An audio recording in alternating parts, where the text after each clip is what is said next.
One thing that I know I'm a blessed guy for sure, is I get to spend just about every day with my mother and learned a lot, got to experience a lot building a business with her, and I'm gonna let her share how to make mums last all through the fall and not get these dead spots on them.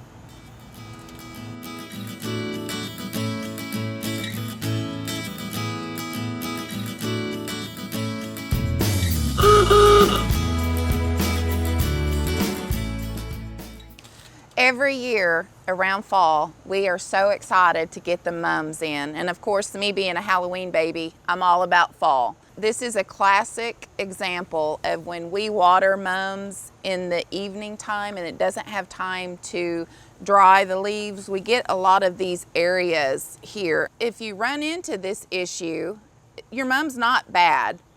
What we suggest is go ahead and knock off all of the dark areas, and you can either turn it around and put it up against the wall of your house or your porch. All is not lost, but here on this back side is another good example of the brown of what got watered late in the day, and the foliage gets wet. So I, through the years, have started getting these pans. They're actually feed pans. And we won't water the foliage. We fill the pan with water and we set the mum in there. So you're not having to move the mums to get to the soil, and you're not having to wet the foliage either.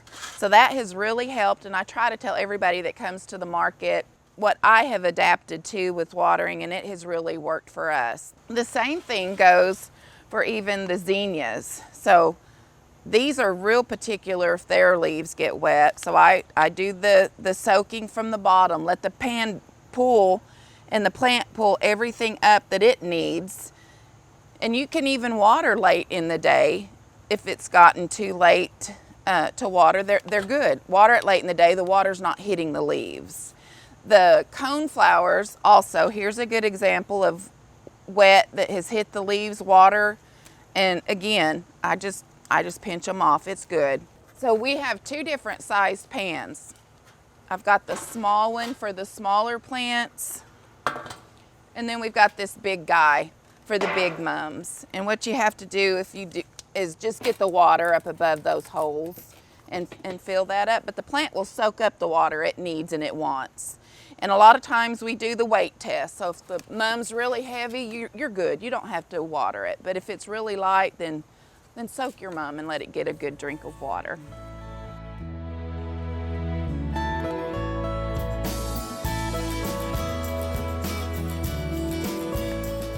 We love mums around here, and I love my mom. She's full of great advice, great knowledge when it comes to plants. She's the one that really creates this environment. So come out and visit with her. She'll get you pointed in the right direction.